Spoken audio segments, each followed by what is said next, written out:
Thank you for watching QTV News. We take a look at stories making headlines. President Edgar Lungu has launched the 2020 cashew planting season in Mongo district of Western Province. And the National Democratic Congress NDC has reported Health Minister Chitalu Chilufya to the Anti-Corruption Commission for allegedly engaging in corrupt practices. And now the news in detail.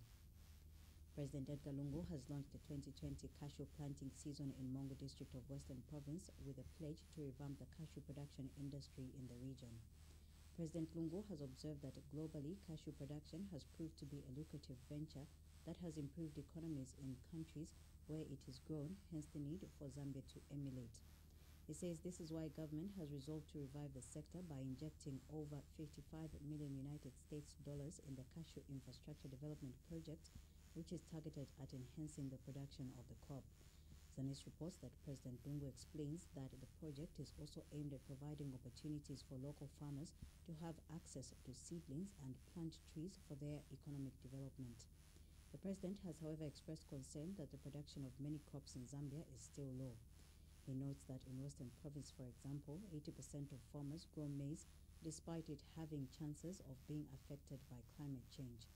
President Lungu has urged farmers to start embracing smart agriculture and grow crops that will remain resilient even if there are changes in climate conditions.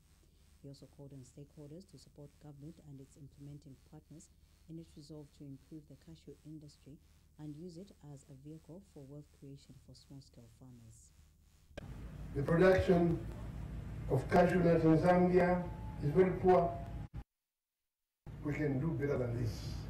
On the positive side, I know and I have no doubt that the cashew industry in Zambia will be turned around and will become a vehicle for wealth creation for many farmers in the country. However, for this to happen, every Zambian needs to rally behind efforts by government and its implementing partners to revive the cashew industry.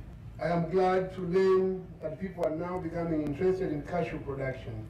Government will continue investing huge resources under the Cashew Nut Infrastructure Development Project for the benefit of the people of Zambia and Western Province in particular. Distinguished ladies and gentlemen, this project should not be viewed as belonging to the Ministry of Agriculture. Rather, it should be seen as a project for Zambians, offering a big opportunity to individuals. The opposition National Democratic Congress NDC has reported Health Minister Chitalu Chilufya to the Anti-Corruption Commission ACC for allegedly engaging in corrupt practices and electoral malpractice ahead of the Chiluri parliamentary by-election. On Tuesday, NDC President Shimba Kamwili instructed his vice, Joseph Akafumba, to write to the Anti-Corruption Commission to arrest Dr. Chilufya for allegedly giving out cash to would-be voters in the forthcoming by-election. Mr. Akafumba has since formally lodged a complaint against Dr. Chilufya, who is the PF co-campaign manager for the Chiluri parliamentary by-election. He has told journalists after lodging the complaint that the NDC has also complained of Dr. Chilufya's alleged distribution of millimil to voters and the donation of ambulances to Chiluri health facilities. Mr. Akafumba has asked the Anti-Corruption Commission to take keen interest in this matter and conduct thorough investigations into the alleged corrupt activities of Dr. Chilufya.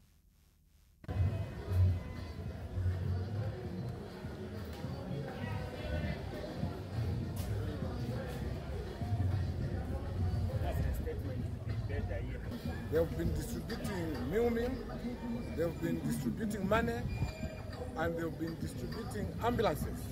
In fact, they distributed 3 ambulances yesterday under the guise of government in motion, in the sense that government cannot go to sleep even if there is a by-election. But this government is asleep elsewhere. We also know that there are needy areas here in Lusaka. There are many clinics and hospitals elsewhere which have no ambulances.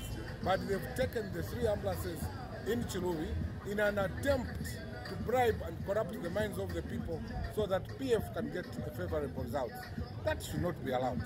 We cannot allow this. That's why we have come to complain to the ACC so that they move forward and carry further investigations against the conduct of the Honorable Chilufya and the PF. What do you expect from the FCC? Are you confident they're going to respond to it? I expect them to move. I expect them to move, although in the past they have not done so. But this is an organization mandated at law to investigate all corruption allegations, real or unreal, but this time we expect them to move. Meanwhile, Dr. Kambwili has told journalists in Osaka at a media briefing that if the Anti-Corruption Commission does not take any action, he will write to the country's Chief Justice to open a tribunal to probe Dr. Chilufya. Dr. Kambwili has wondered why the health minister had to deliver an ambulance and announce plans to upgrade Santa Maria Health Center into a first-level hospital in an area where a by-election is due. What Chilufya is doing is abuse of authority, which is against the Anti-Corruption Act. He must be arrested, he must be probed. He's using his office to advance PF in elections. That's corruption. No two ways about it. And unless in this country now we are agreeing that corruption is the way to go and is a normal way of life, then I will ask the Anti-Corruption Commission to disband and stop drawing public funds. Because what else do you want anti-corruption? It is in black and white that minimum is now being ferried to Chilubi, where it has not been ferried before. It is common knowledge. Pictures are there. Our people were there, they took pictures. Ambulances going there. 3 ambulances. 3 ambulances to How many areas have no ambulances for Chitaru Chilufya to take 3 ambulances just to win elections?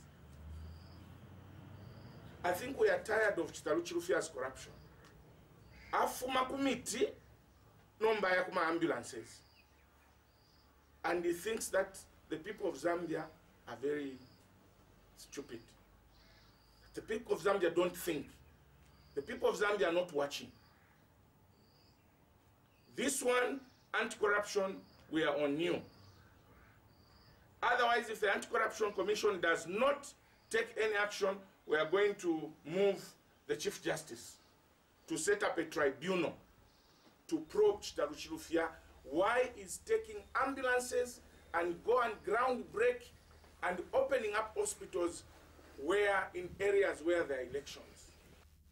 And Dr. Kambwili has opposed the decision by the Electoral Commission of Zambia, ECZ, to cut funding for political parties to monitor the printing of ballot papers for the 2021 general elections in Dubai. What if they print extra ballots? What if they sabotage that some of the ballots will not come out clearly, so that in the middle of the elections, if they have observed that they are losing, they'll cancel the elections? In order to avoid all that, it's just fair that people are there. They see where they are printing. They monitor the printing. How can you say you're not going to sponsor the stakeholders?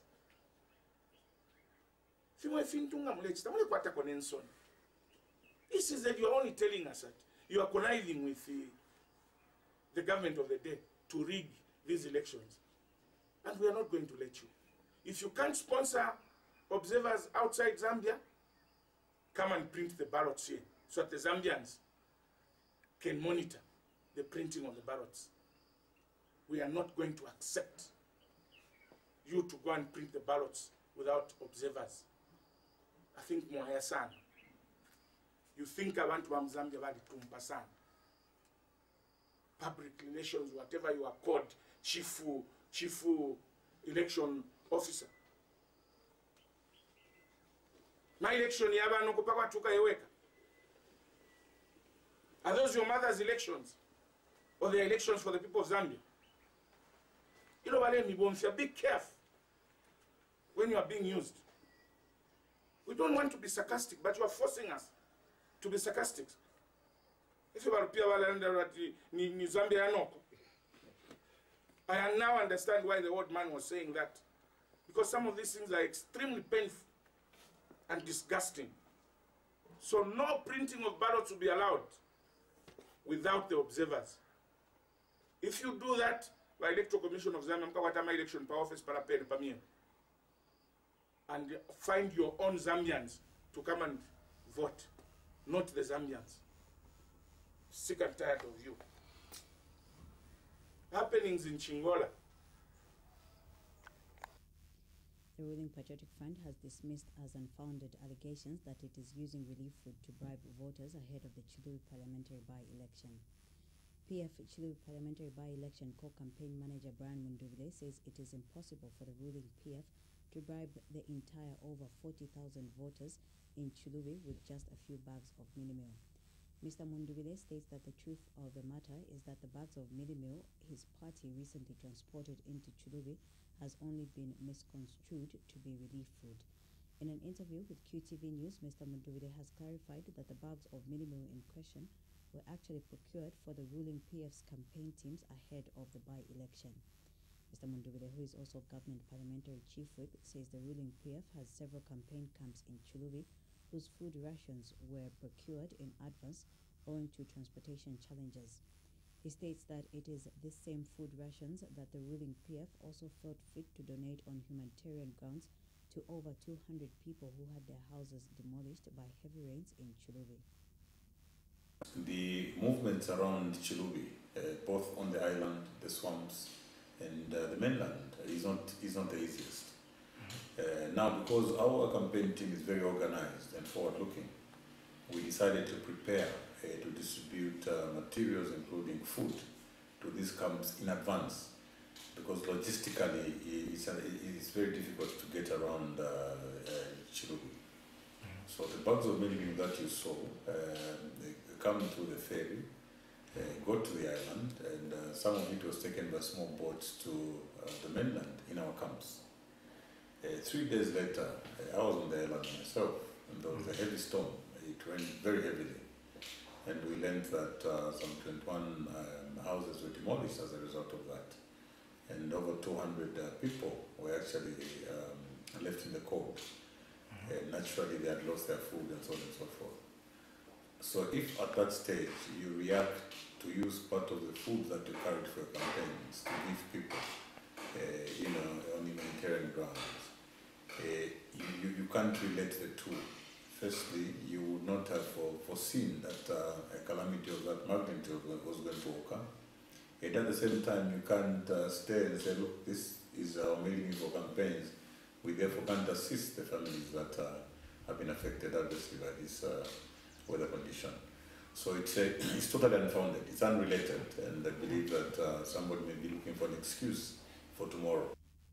And Mr. Mundubile has refuted claims that the ruling PF has hired a ferry at the Samfya Harbour and booked all lodges in Chilubi to disadvantage other political parties taking part in the by-election. You also must know that that ferry is less than a year old, on that lake. How were people moving, going to Chilubi before that ferry was there? We can't all terminate our excuses into one ferry. When Comrade Geoffrey Waliamwamba GBM was coming, they went to a nearby lodge and hired a boat that brought them to Chilubi. In any case, if we had indeed hired all the boats and the ferry and that we had blocked our friends, how did they manage to fire in? Because I saw them at the island. They made it. They came to the island, and I know that they've left the island. So it's not exactly true. The picture that they're painting, there is boats, maybe in tens, 50, 60 boats, that service Chilubi. And they can come from all over. We know of people who have come with their own hired boats from Lusaka and they put them on water. So it's neither here nor there, The ferry they're talking about may not be the only one. If you are referring to, for instance, the cargo boat by post bus, by the post. As a campaign team, we go and contract the services of that boat to say want to transport 7 vehicles. You ought to know that it's only able to move 1 vehicle at a time. And sometimes it may take 2 days to deliver that vehicle. So it's not so much that we dictate to say we want to have this boat for so long. We have simply said we want to move 8 vehicles. and here is money to transport these vehicles. And then they have a schedule, depending on the condition of the particular ferry. So I think people need to appreciate exactly what is obtaining there before they draw their conclusion.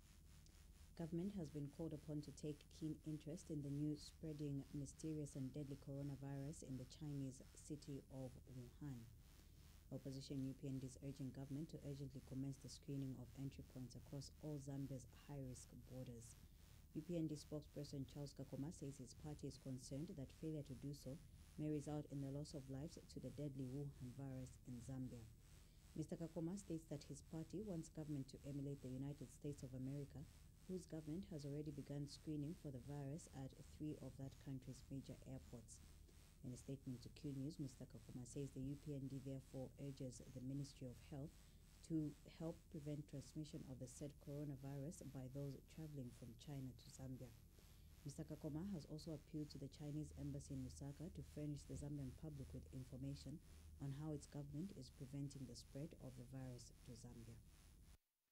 And owing to the rapid rate at which the disease is said to be spreading, we believe that it would be prudent for the government to engage major stakeholders and look into this matter and furnish our people with the symptoms of the deadly new coronavirus and the possible primary prevention steps.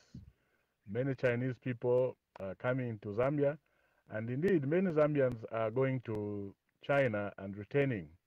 And these need to be screened at airports. And we want answers from the government on what steps they are taking to screen these people and to prevent the disease from spreading to Zambia. Former Finance Minister Felix Mutati has called for urgency in resolving the impasse that has characterized ZESCO and Copperbelt Energy Corporation. Recently, a team of technocrats from the Ministries of Finance, Energy and ZESCO had been constituted to look into the issues surrounding ZESCO and Copperbelt Energy Corporation. Mr. Mutati is worried that the standoff will affect the revenue of ZESCO as well as compromise their ability to be able to raise financing that are critical for their operations going forward. Mr. Mutati has told QTV News in an interview that the danger is that the country will suffer job losses if the issue is not addressed before the supply contract comes to an end in March this year. He has expressed fear that this may also threaten the security of the supply. We have enough problems. We don't want to begin 2020 with an unwanted problem. For me, it's a matter that can be resolved. It is not insurmountable. It just requires people sitting around the table and creating a solution, a sustainable solution in the power sector. We already have challenges in the supply of power to the customer. We can't, on top of those problems that we've got, also put an additional problem that creates uncertainty in the industry, but also to the final consumer, which is the mining sector. As a country, we are in no choice but to resolve it because we know the consequences of the impasse. So whether we like it or not, it's going to be resolved.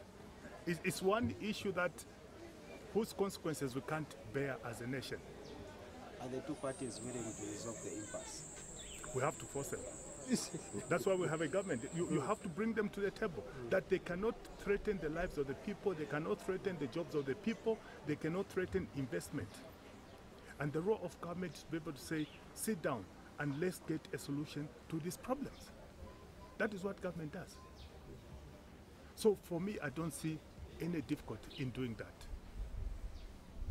And I know it will be solved. The Jesuit Center for Theological Reflection has cautioned government against misappropriating funds from the Italian government to provide food to the people affected by the drought in the country. JCTR policy analyst Innocent Ndashe says it is saddening to see some families having a meal once in a day, a situation he said if left unchecked, many people will lose their lives due to the hunger situation facing the country. Mr. Ndashe has told QTV News in an interview that government has to ensure that the money that has been given by the Italian government is prudently utilized by ensuring that it is given to the beneficiaries who has been hit by the hunger situation arising from the 2018-2019 farming season. Mr. Ndashe has noted the need for the country to start thinking about the long-term measures to ensure public finance management is improved. He says this is because donor aid is not sustainable.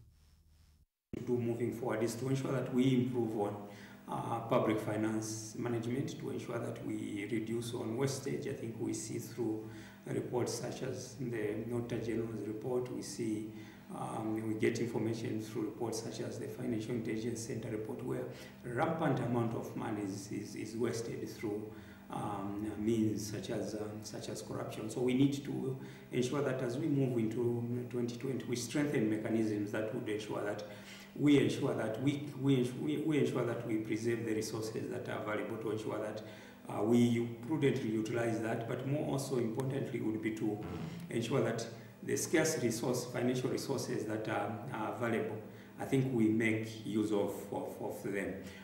That is in areas where you will be trying to ensure that we promote, for example, food security, as I think as we realize donor aid is not sustainable. How then would you ensure that, for example, you sustain food security? There are quite a number of interventions that you do.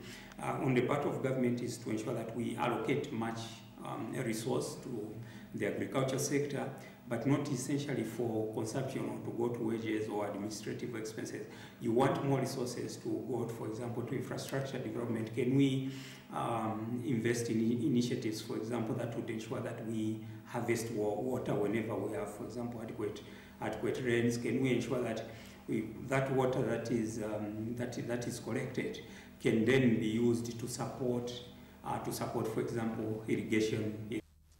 Professional Teachers Union of Zambia has opposed the decision by the Ministry of General Education to decentralize the marking of General Certificate of Education examinations in provinces.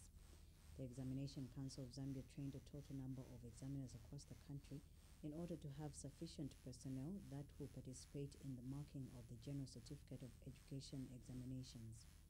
Union General Secretary Kangwa Msenge says the best was to mark the exams at the center than decentralizing it. Mr. Msenge feels that marking of the GCE exams at provincial level will be compromised. He is concerned that if markers live in the same village with the candidates, they might compromise by failing them. We felt that it was supposed to be centrally marked, and that is the position up to now. So really, as a union, we totally disagree for the marking of the exams in provinces. We felt that the best was to mark it first, to centralize it, to continue marking at the center, at the national center. So really, we'll see the outcome. The Ministry of Education, the Examination Council of Zambia, they objected to the position of the unions. So we'll see what will come up, but we feel it will be highly compromised.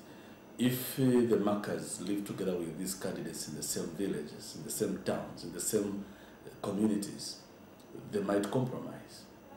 And further, we object the situation where you pick markers from those who are not trained. I think that is the biggest blow as well on the credibility of the exams. So really, from the point of view of the union, we fought and we still think and we still believe that we could have continued to centrally mark the exams until we are sure, by training more markers, head markers, in the coming exam. But for now, we feel we have been bulldozed, and we'll wait and see the outcome. The Cleaning Association of Zambia has expressed shock and displeasure at the rate people in the country are losing jobs.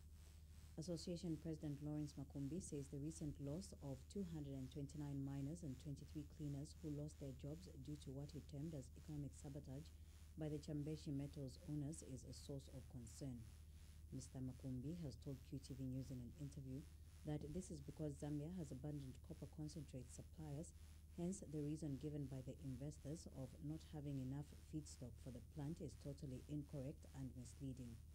He says the 23 cleaners and 229 miners losing jobs at Chambeshi Metals are all breadwinners, having more than 5 dependents each. Mr. Makumbi has since described January as a dark month for the cleaning sector. He has since appealed to President Edgar Lungu to urgently correct the economic outlook of the country and audit the investors the country has before it is plunged into economic darkness. January is a dark month for the cleaning sector. 23 workers losing their jobs, and also chain stores opening in Zambia that are not giving these jobs to Zambians. We are in a hard time. It's a crisis in the cleaning sector. We humbly ask that His Excellency President Edgar Lungu and the PF government urgently correct the economic outlook of the country and audit these investors we have before Zambia is plunged into economic darkness. Chambeshi Metals, the decision to close the plant for 2 years is totally unacceptable, and it's going to negatively affect the cleaning sector and also the economy of the Copper Belt and Zambia in the short and long term. We cannot live like this as a country. We need proper decision and leadership in the economy. The Zambian mission in France is pushing for accelerated French investment footprints in Zambia. The mission started the first quarter of 2020 with a business networking forum, which attracted a specialized team of investors in France, headed by CIAN Council for Investors in Africa Executive Director Etienne Guiros. And Zambia's ambassador to France, Christine Kaseba-Sata, has noted an increase of French companies in Zambia, stressing that 2020 is declared a year of entrepreneurs in Africa. Dr. Kaseba-Sata has echoed the need for increased investment in various sectors of the economy. She notes that government has put in place laws and implemented a number of reforms to ease the hassles the private sector used to encounter when registering and operating a business. And CIAN Executive Director Etienne Guiros has expressed gratitude and commended the ambassador for addressing both the strength and economic threats Zambia was currently facing, so as to allow investor confidence in the minds of would-be investors present at the forum. I think with the vision that we've come up with, the 2030 vision, we want to really see Zambia moving from a low-income country to a middle, not just a middle income, but a prosperous middle-income country by 2030. And as we drive to that vision, we've been developing development plans every 5 years.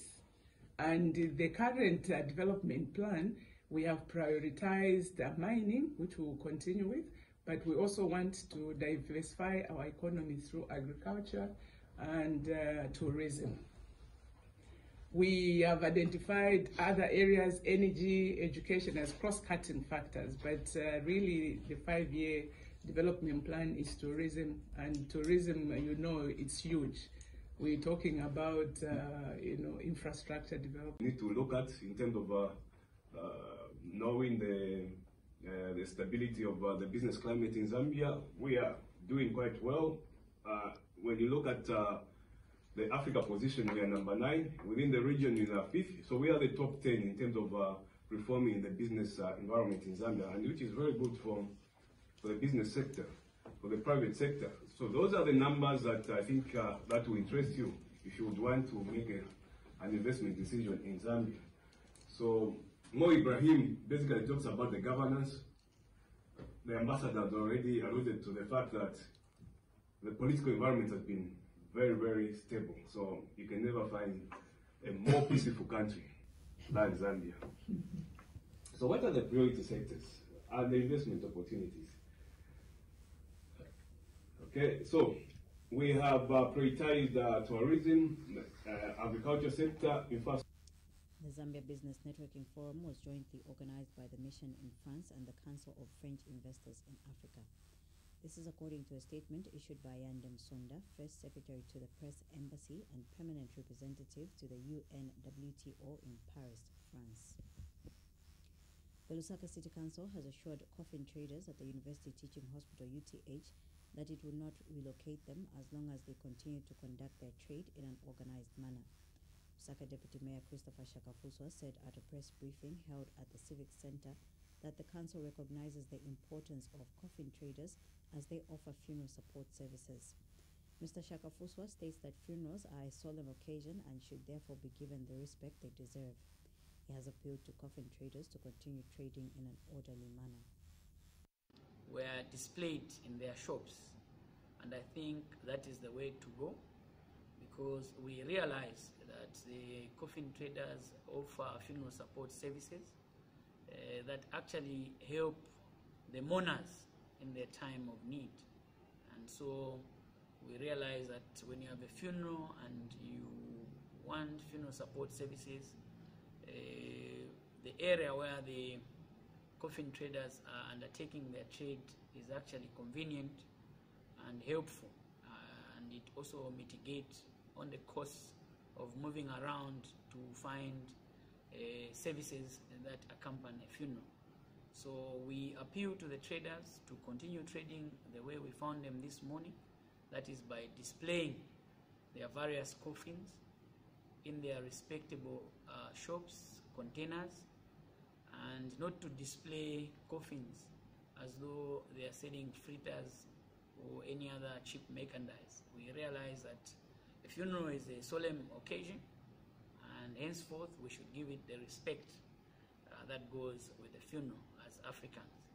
So I just wanted to assure the funeral traders that the local authority will not. United Party for National Development Nkayema Member of Parliament Kaperwa Mbangweta has expressed fear that the hunger situation in his constituency has reached an alarming level. Mr. Mbangweta says that the people are malnourished owing to the hunger situation facing the constituency. He has told QTV News in an interview that Nkayema constituency had received about 35,000 by 12.5 kilograms of mealie meal since the distribution of relief food started.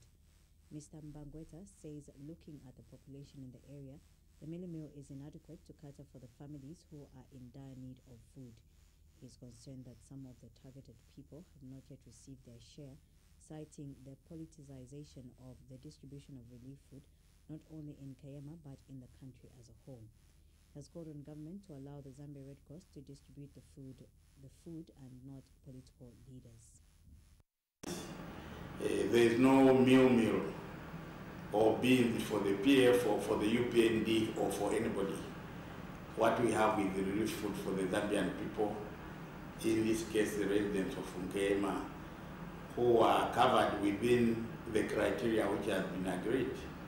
And these are the people whom we should allow to have access to this without hindrance of it. And so that's what we should encourage. Of course, the good part also is that we have some institutions now who are coming in to help. One of which is the World Vision. I think they'll be soon getting involved in this program also to help this process. And so that makes us quite happy that they will